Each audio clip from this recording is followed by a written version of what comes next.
Hi guys, जय हनुमान। स्वागत है आप सभी का आपके अपने चैनल अमित आहूजा पर। गाइस, जेईई मेन 2023 के अप्रैल रजिस्ट्रेशन चालू होने के साथ ही जो एड्रेस प्रूफ को लेकर के प्रेजेंट और परमानेंट एड्रेस प्रूफ को लेकर के बच्चों के दिमाग में बहुत सारे कंफ्यूजन थे, उन सभी कंफ्यूजन्स को लेकर के कि हम एड्रेस प्रूफ में क्या लगा सकते हैं। गवर्नमेंट ने पहले Aadhaar card, passport, voter ID, domicile certificate की बात बोली, लेकिन हिंदुस्तान के अंदर बहुत सारे स्टूडेंट ऐसे हैं जो रहने वाले किसी और स्टेट के हैं, लेकिन उन्होंने जो प्रेजेंट एड्रेस है वो वहाँ पर जहाँ पर अभी वो रह रहे हैं, चाहे वो कोचिंग के लिए रह रहे हो या किसी और रीजन से रह रहे हो, या फिर उन्होंने केवल और केवल सेंटर लेने के लिए प्रेजेंट एड्रेस और परमानेंट एड्रेस को किसी और स्टेट का भर दिया है, वो बच्चे काफ़ी कन्फ्यूजन में थे। हालांकि कल देर रात को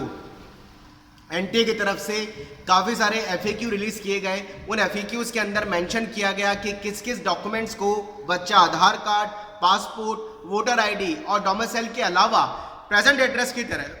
यूज कर सकता है, परमानेंट एड्रेस की तरह यूज कर सकता है। लेकिन उसके बाद भी बहुत सारे कंफ्यूजन्स और लगातार फोन, बच्चों के मैसेज, बच्चे ऑफिस में आकर के मुझसे क्वेरी कर रहे हैं, तो सोचा एक और हेल्पिंग वीडियो इस एड्रेस प्रूफ को लेकर के आप सबके बीच दे दिया जाए, ताकि अभी भी जो कंफ्यूजन बच्चों के दिमाग में एड्रेस प्रूफ को लेकर के बना हुआ है उसके कुछ सॉल्यूशन आप तक पहुंच पाए। सबसे पहला कंफ्यूजन स्टूडेंट्स के दिमाग में ये है, जो बच्चे प्रेजेंट एड्रेस में रह रहे हैं लेकिन उनका परमानेंट एड्रेस कहीं और का है, और परमानेंट एड्रेस उनके पास में अपने आधार कार्ड, डोमिसाइल या फिर वोटर आईडी या फिर पासपोर्ट से तो सॉल्व हो रहा है, उसका वो आईडी प्रूफ दे सकते हैं, लेकिन प्रेजेंट एड्रेस में उनके पास में ये चीजें जस्टिफाई नहीं है, तो वो क्या करें। और उस करने के साथ भी जो गवर्नमेंट ने सॉल्यूशन दिए हैं उन पे भी किस तरह के चैलेंजेस आ रहे हैं और उनका क्या सॉल्यूशन है, बात कर लेता हूं। सबसे पहले ऐसे बच्चे जिनका प्रेजेंट एड्रेस, परमानेंट एड्रेस अलग अलग है और प्रेजेंट एड्रेस का एड्रेस प्रूफ उनके पास में वोटर आईडी, आधार कार्ड, डोमिसाइल या फिर पासपोर्ट का एड्रेस नहीं है, तो गवर्नमेंट ने बोला है कि आप इसके अलावा स्कूल आईडी दे सकते हो। रेंट एग्रीमेंट बोला है, ध्यान से सुनिएगा, रेंट एग्रीमेंट है, रेंट रिसिप्ट नहीं है, और बैंक पासबुक दे सकते हो। लेकिन स्कूल आईडी के अंदर आपका प्रेजेंट एड्रेस लिखा होना चाहिए, क्योंकि स्कूल आईडी में अगर आपका प्रेजेंट एड्रेस नहीं लिखा हुआ तो वो एड्रेस प्रूफ कैसे हो सकता है। दूसरी बात, बैंक पासबुक में भी आपका प्रेजेंट एड्रेस लिखा हुआ होना चाहिए, क्योंकि आप एड्रेस प्रूफ ही दे रहे हो। अगर बैंक पासबुक में भी आपका एड्रेस प्रूफ नहीं है तो वो भी आपके लिए वैलिड नहीं है। यानी स्कूल आईडी हो, बैंक पासबुक हो, आपका प्रेजेंट एड्रेस उसके अंदर मेंशन होना चाहिए। एक उन्होंने रेंट एग्रीमेंट लिखा है, रेंट एग्रीमेंट को लेकर के भी बच्चों में कंफ्यूजन है कि हम कैसे उसको बनवाएं। देखिए, रेंट एग्रीमेंट का मतलब होता है आप किसी भी हॉस्टल हो, पीजी हो या फिर आप जहां पर रह रहे हैं वहां पर एग्रीमेंट टाइप एक लैंग्वेज बना सकते हैं जो हॉस्टल ऑनर की और आपके बीच का एग्रीमेंट टाइप होता है या लैंग्वेज होती है, जिसमें हॉस्टल ऑनर का नाम रहेगा, हॉस्टल ऑनर का एड्रेस रह सकता है, आप वहां पर उस हॉस्टल में किस रूम नंबर पे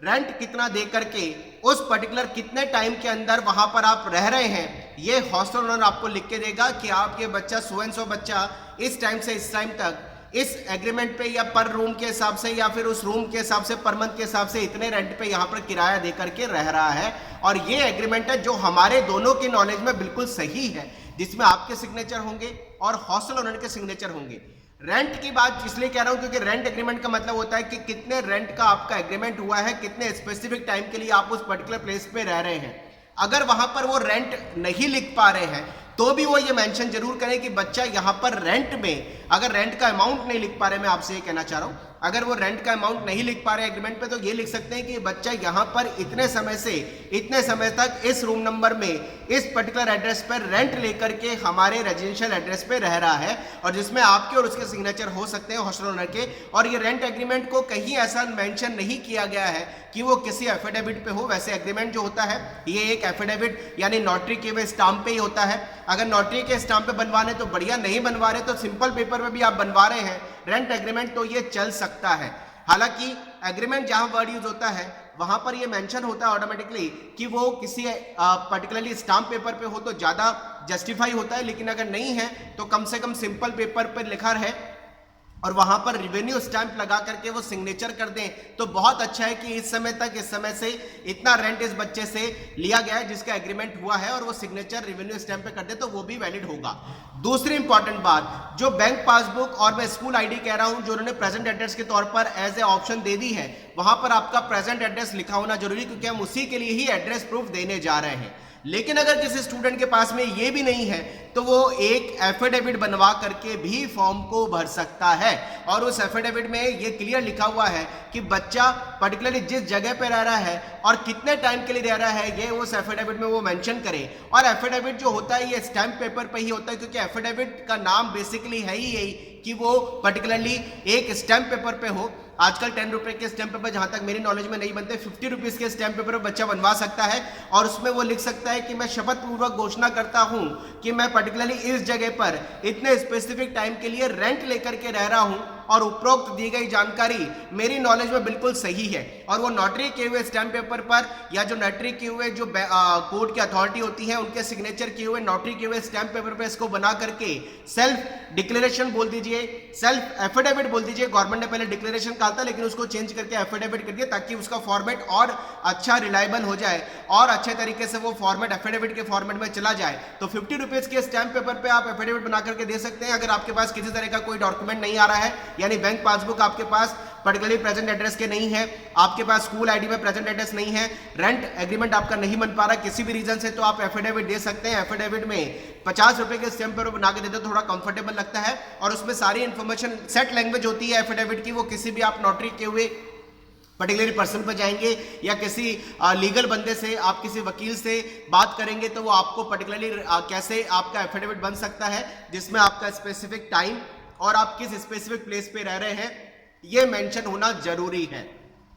अब बात आती है सेकंड केस में, वो बच्चे जिन्होंने प्रेजेंट एड्रेस और परमानेंट एड्रेस सेम भर दिया है। ये बच्चे मुझे काफी सारे पूछ रहे हैं कि सर हमने तो कोटा सेंटर लेना था या पर्टिकुलर किसी डिस्ट्रिक्ट का पर्टिकुलर शहर में कहीं पर सेंटर लेना था और हमने प्रेजेंट और परमानेंट एड्रेस वहीं का डाल दिया जबकि हम रहने वाले परमानेंट किसी और के हैं, तो क्या हमारा फॉर्म रिजेक्ट हो जाएगा या हमें कोई प्रॉब्लम आएगी? मैं सारे बच्चों को सबसे पहले एक बात कहना चाहता हूं कि गवर्नमेंट ने जो फॉर्म फिलिंग के अंदर एड्रेस प्रूफ मांगा है, ये ना तो किसी फॉर्म को रिजेक्ट करने के पॉइंट ऑफ व्यू से है, ना किसी कॉलेज में एडमिशन के लिए डोमिसाइल काउंट होने के पॉइंट ऑफ व्यू से है। ये केवल जो एड्रेस प्रूफ मांगा गया है सेंटर अलॉटमेंट के लिए ही मांगा गया है। सेंटर अलॉटमेंट के बाद में इस एड्रेस प्रूफ का कोई यूज काउंसलिंग के टाइम में नहीं आएगा। यानी गवर्नमेंट ने जो एक कह सकता हूं कि गवर्नमेंट से मिस्टेक गलतियां हो गई थी कि हिंदुस्तान के अंदर इतने सारे बच्चों को चारों सेंटर अलॉट नहीं किए थे। जनवरी सेशन में हमने देखा और गवर्नमेंट को एनटी को बच्चों ने बाद में मेल भेजा, बच्चों के बाद में एडमिट कार्ड उनके कहे हुए सेंटर के हिसाब से अलॉट किए गए। गवर्नमेंट पहले ही उस सब चीजों को जस्टिफाई करना चाहती है, इसलिए इस बार फॉर्म के अंदर स्टेट ऑफ परमानेंट एड्रेस और स्टेट ऑफ प्रेजेंट एड्रेस का प्रूफ मांगा गया है। इसके अलावा इसका कोई यूज नहीं है। तो गवर्नमेंट क्या 9 लाख बच्चों का डॉक्यूमेंट स्कैन करके जब एड्रेस प्रूफ की तरह मंगाएगी तो एक एक गवर्नमेंट का एड्रेस प्रूफ को चेक करेगी? क्या ऐसा स्पेसिफाई नहीं हो सकता? ऐसा मुझे लगता नहीं है। स्क्रूटनी भी करेगी तो क्या स्क्रूटनी के अंदर पीडीएफ को चेक करके बच्चे के फॉर्म को रिजेक्ट करेगी? ऐसा कभी नहीं होगा। तो प्लीज घबराइएगा मत, बहुत कंफर्टेबल रहिएगा।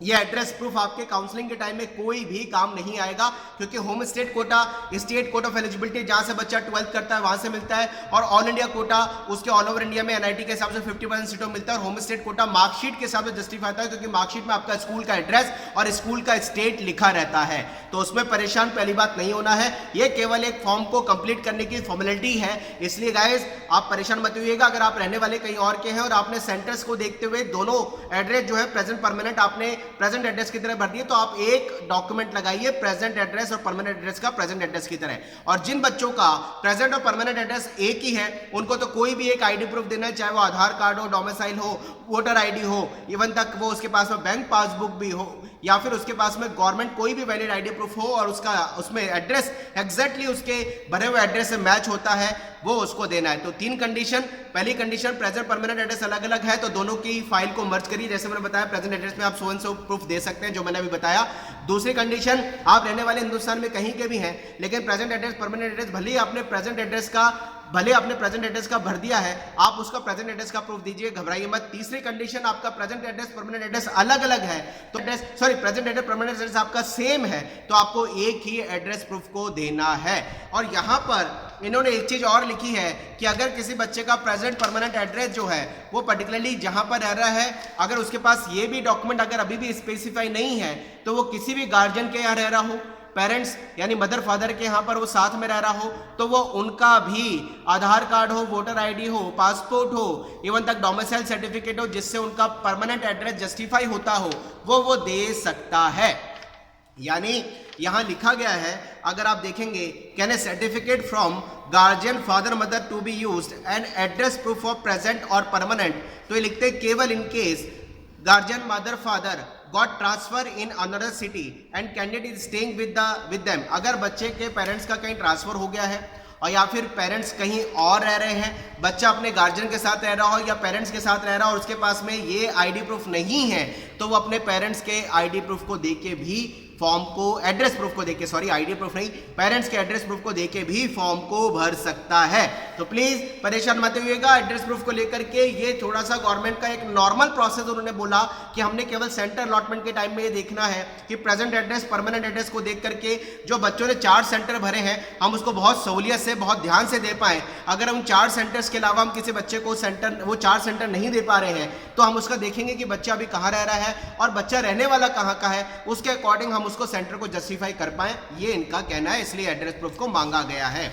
एक इंपॉर्टेंट पॉइंट यहां मेरी निगाह में ये भी आया, बच्चे मुझसे पूछ रहे हैं कि कोचिंग आईडी चलेगा, कोचिंग आईडी अलाउ नहीं है। स्कूल आईडी कोचिंग आईडी में डिफरेंस होता है बच्चों, कोचिंग आईडी नहीं लगा सकते आप, कोचिंग आईडी अलाउ नहीं है, उसको लगाइएगा ही मत। आप स्कूल आईडी लगा सकते हो लेकिन कोचिंग आईडी अलाउ नहीं है। तो स्कूल आईडी में आपका प्रेजेंट एड्रेस लिखा होना चाहिए, बैंक पासबुक में आपका प्रेजेंट एड्रेस लिखा होना चाहिए और रेंट एग्रीमेंट बनवा लीजिए। नहीं होता तो एफिडेविट बनाइए, एफिडेविट आराम से बन जाता है, घबराइएगा मत। और एफिडेविट लगा करके अपने प्रेजेंट आईडी प्रूफ को आप दे सकते हैं। परमानेंट आईडी प्रूफ तो आपके पास आधार कार्ड या फिर आपके पास वोटर आईडी या फिर आपके पास डोमिसाइल सर्टिफिकेट या आपके पास में पासपोर्ट में जरूर सभी के पास मोस्टली होता है।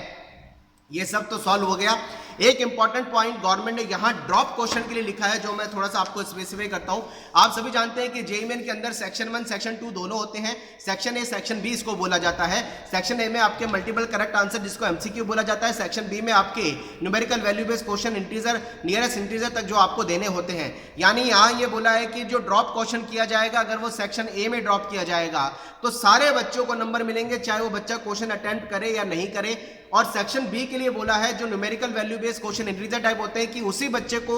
ड्रॉप किए हुए क्वेश्चन या फिर इनकरेक्ट क्वेश्चन क्या है नंबर मिलेंगे जिस बच्चे ने particular numerical value based question को अटेम्प्ट किया है। 2 पॉइंट, सेक्शन ए यानी एमसीक्यू के अंदर जो एमसीक्यू वाले क्वेश्चन होते हैं उसमें ड्रॉप किया हुआ क्वेश्चन क्योंकि उस क्वेश्चन के नंबर हटा देते हैं, ड्रॉप किए हुए क्वेश्चन के नंबर सब बच्चों को मिलेंगे चाहे उस बच्चे ने क्वेश्चन अटेम्प्ट किया हो या नहीं। सेक्शन बी जिसमें न्यूमेरिकल वैल्यू बेस्ड क्वेश्चन होते हैं